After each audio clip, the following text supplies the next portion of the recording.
This is Berchtesgaden. That is the Waxman mountain. It's the second highest mountain in Germany.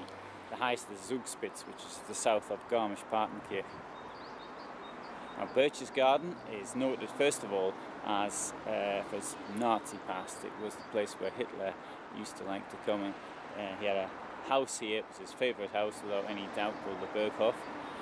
Berchtesgaden's got a lot more than that, but for people interested in this period, such as me, this is obviously a place where I'd want to come to.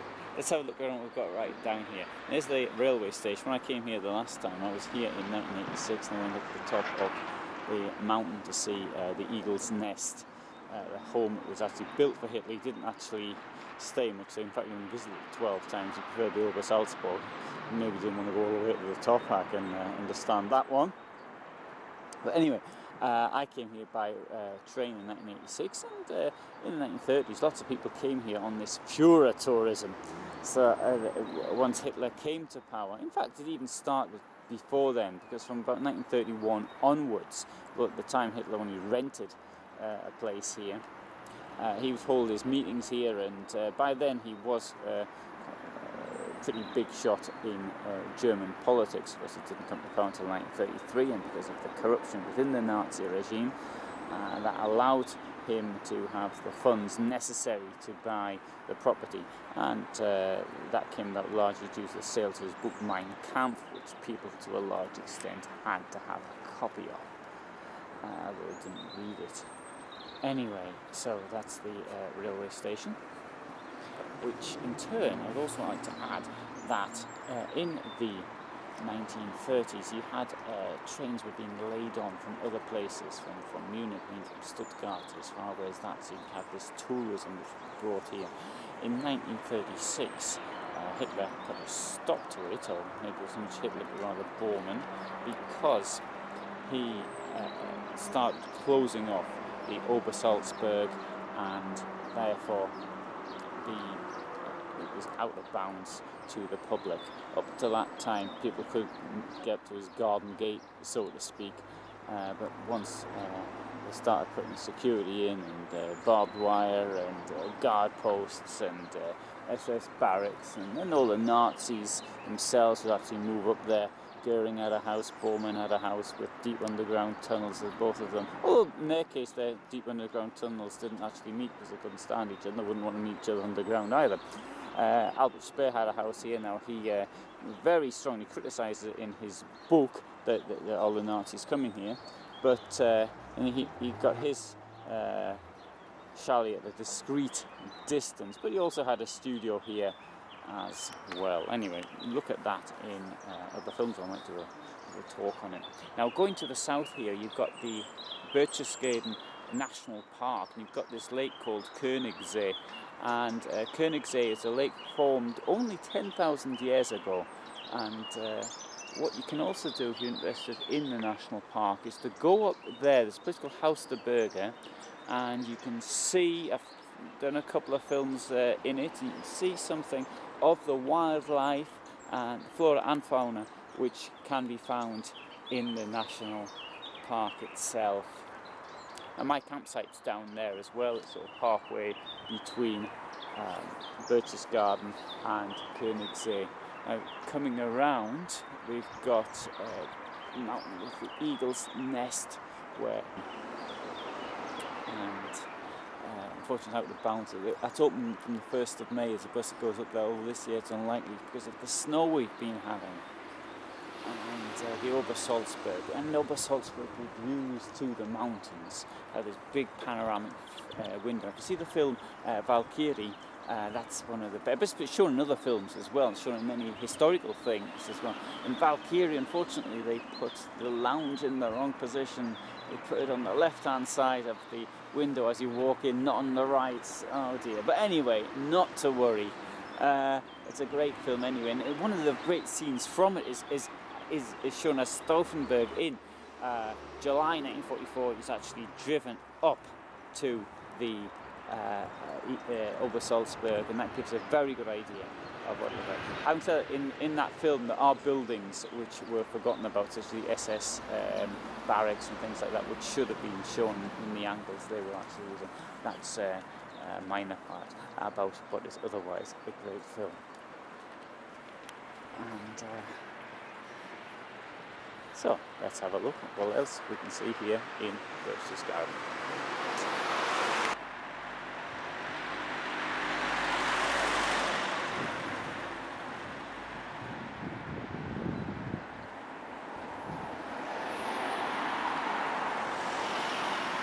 This is, to a large extent, the town of Germany from picture postcards, the sort of thing which you may imagine when you see films or something like that. You've got the mountains, you've got old buildings, you've got the murals on the walls, and so it's not just the Second World War.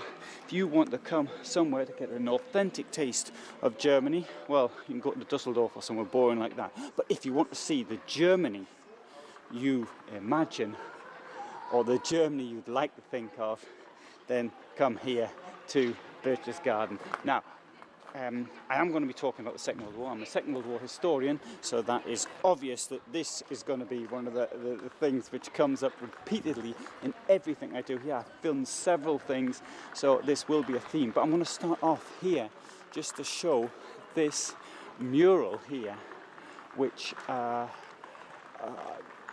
recalls the war, and I think it's pretty anti-war at that. So the killed sons of the Berchtesgaden region, or community, I think is a better way of putting it. And there we can see from the 2 world wars, and the slogan on the other side reads, so you gave your life, and your suffering is for us to be remembered. Sorry, I could have put that in better English than that offers victims or victimhood or something like that. So, but that gives the idea, and what we can see even from these images are pretty anti-war. So we've got that bit over with. Now, obviously, Berchtesgaden, Hitler came here. Hitler liked to come here. He started coming here in 1923, even before his attempted coup d'etat against the German state. But he wasn't the first tourist to come here. Somebody else came here, and in 1810, this part of the world became part of Bavaria, and the royal family of Bavaria started coming here, and that's the royal palace there. The palace is the right word, but that's where the kings came to.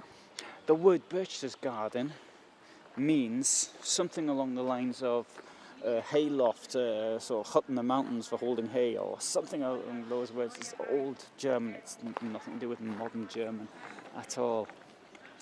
Now, I'm going to show you around a bit, but there's some great places here, and I'm going to tell you what they are. Obviously, I mentioned the Nazis first, so we'll start off with the Nazis. We've got the Obersalzberg, which is a museum. There's not much left from the Nazi period. There's very little. Unfortunately, there's a lot of snow still. I went up there last week, 6 days ago. There was snow everywhere, and so you can see that in films I've done, and I'm in the snow. We've got the Eagle's Nest. Unfortunately, I can't get up there because of the snow. That's still standing. That was a house built by Martin Bormann for Hitler in 1936 to 39. We've got also the Royal Castle, which is a Royal Palace, which is behind me. We've got fantastic national park, Berchtesgaden National Park, which has centred around the Konigsee, a lake. I went out on the steamer yesterday. It wasn't really steamer, it was electric boats. Since 1909, only electric boats have been allowed on the lake to preserve it. It's a glacial lake. It's the 3rd deepest lake in Germany. Wonderful day trip. Particularly the weather was so nice. I mean, utterly fantastic. And before going there, I went to a place called Haus der Berge, which describes the wildlife you can see in the national park, and it's a great exhibition. Also, we have Berchtesgaden is noted for its salt deposits, which was what I think possibly actually brought about the town here from being this hayloft in the mountains. And so the salt mine here has been open since 1517. Salt is still mined there. You can still buy the salt from Berchtesgaden in the shops. And I went down the mine. Another thing which was really very interesting. And okay, there's some ideas of what I've done in my time here, and I've made various films. I've talked about people who lived here. Okay, I know they're mainly Nazis, but that just happens to be my specialist area. And so let's have a look around the town right now. Now I've got an hour and a bit, and then I'm going to the Royal Castle, and after the Royal Castle I'll come back out and film some more. Now I filmed the old cemetery in other places, but this is the even older cemetery. This was the first cemetery in Berchtesgaden, and here we have this monument to the Franco-Prussian War 1870 to 1871, which led to the unification of Germany, and it led to the absorption of Bavaria within that state. So as we can see from this sign, this was used as a cemetery from 1100 to 1806, and so then I presume it was moved into the old cemetery. And here we have a memorial to the person who founded Berchtesgaden in 1102. Building up here is the town hall.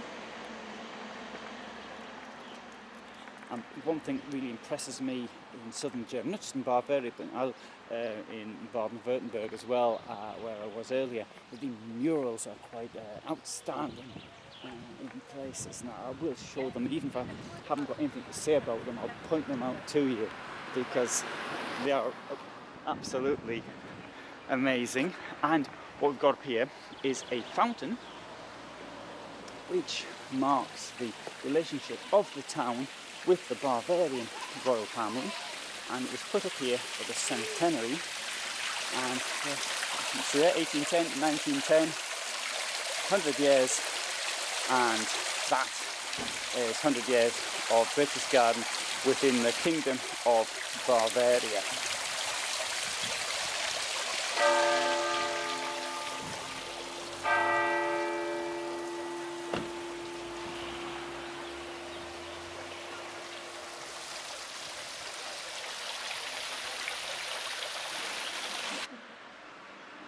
So let's have a look at the sign and see what we've got here. Historic Museum, we've got the salt mine, we've got, to this information, we've got the centre of town, and Haus der Berge, the mountain museum for the national park.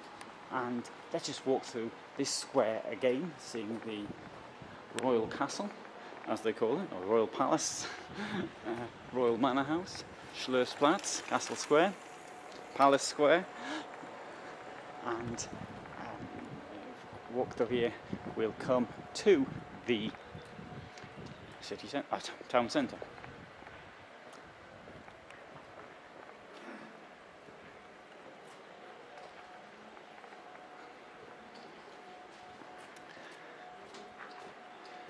So here we have one of many war memorials. You can see the amount of deaths from a small place such as this in 2 world wars, which had little to do, of course, with the people whose names appear up there. They were the victims of it. I think I'll have to talk a little bit about the role of the Nazis as well in Obersalzberg, but I'll do that a little bit later.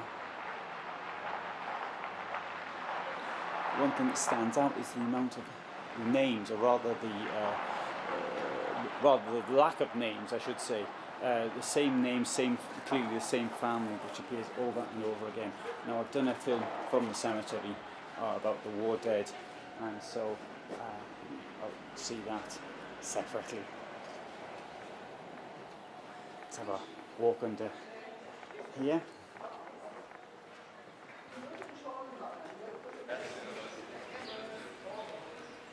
mentioned earlier the Murals, and this has to be, I think, maybe my favourite building in Berchtesgaden. The way that has been painted. So here, a fountain, although it looks quite new. That's thanks to King Ludwig I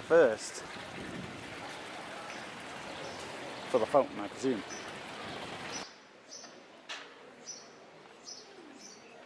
Now, as I walk around the streets, I believe I could talk a lot more about these things, but there's a limit to my knowledge. However, thanks to the internet and the fact that we can update things and change things at will, you can see in the text, you go there, and I will update things as I find out more.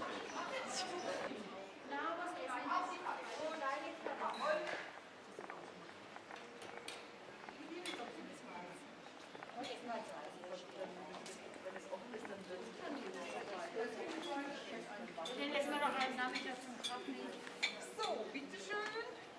Bitteschön. Möchten Sie zum Trinken was bestellen oder schaffen Sie? Ja. Kommt dann hier schon eine Maske? Maske, oder? Kommt keiner mehr. Schorle. Ja. Zwei Bier. Und ein normales Bier. Gerne, klein oder groß? Klein und auch gleich.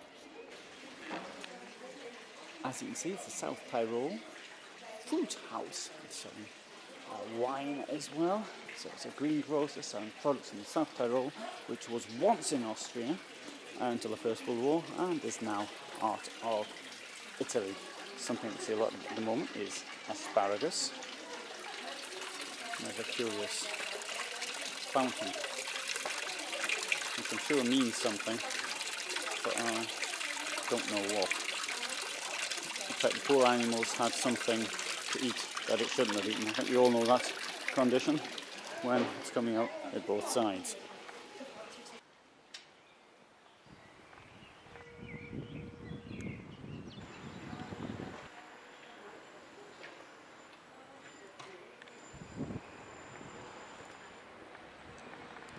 And here we have what to a certain extent seems to me to be like the main square. And that in front we've got tourist information. It's quite a large tourist information office. We have a rather flash-looking hotel on the left. We have the old cemetery over there on the right. And above it we have the mountain. And up there is Berchtesgaden, so that's the eagle's nest, which may just be visible. It is just visible where the snow is, and the Obersalzberg is roughly there. So you can see why both the royal family of Bavarian and Hitler like to come here. It's a very pleasant place to come to.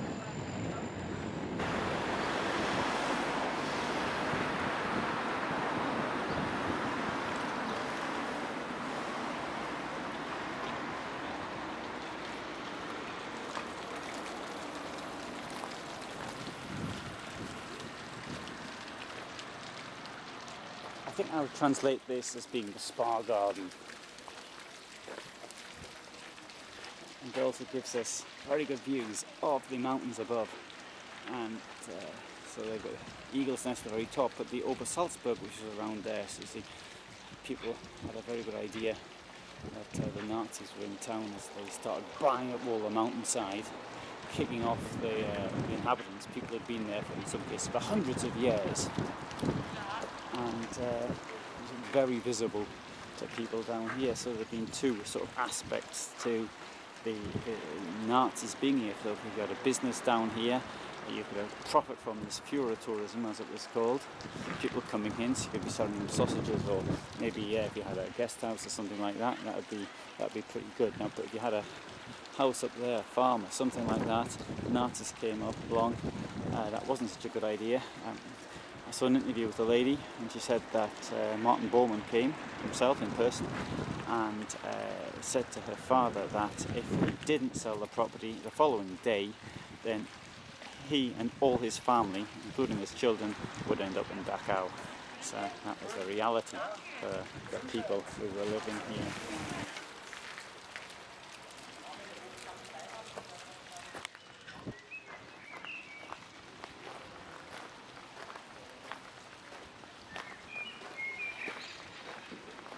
next to this park we've got the old cemetery, which I filmed. It's a separate film. Hard to believe that when I filmed that only 5 days ago, and it's snowing hard, and this park would then have been covered in snow. And look at it now, there's not a trace, nor even suspicion that 5 days ago it was covered in snow.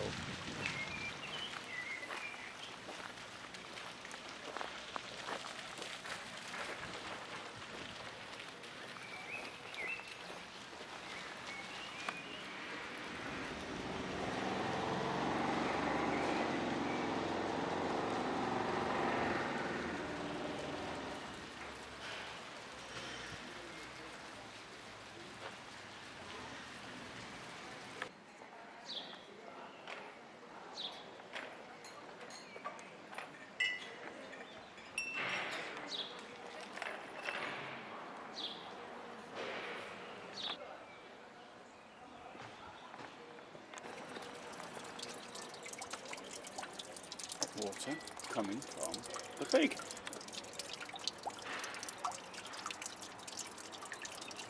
There must be a meaning to all this.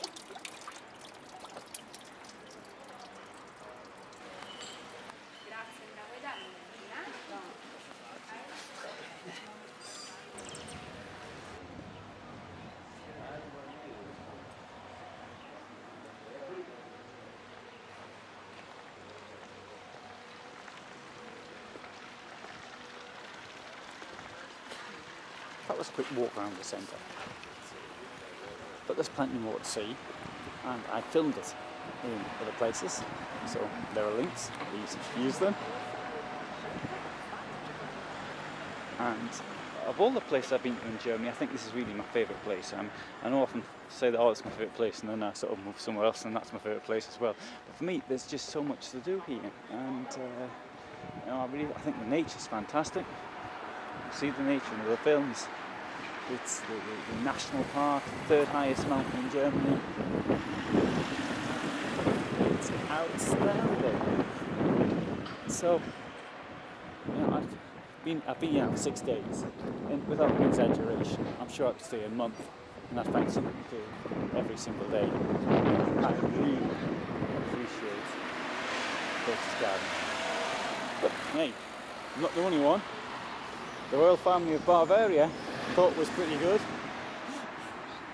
and so did other people I've already mentioned.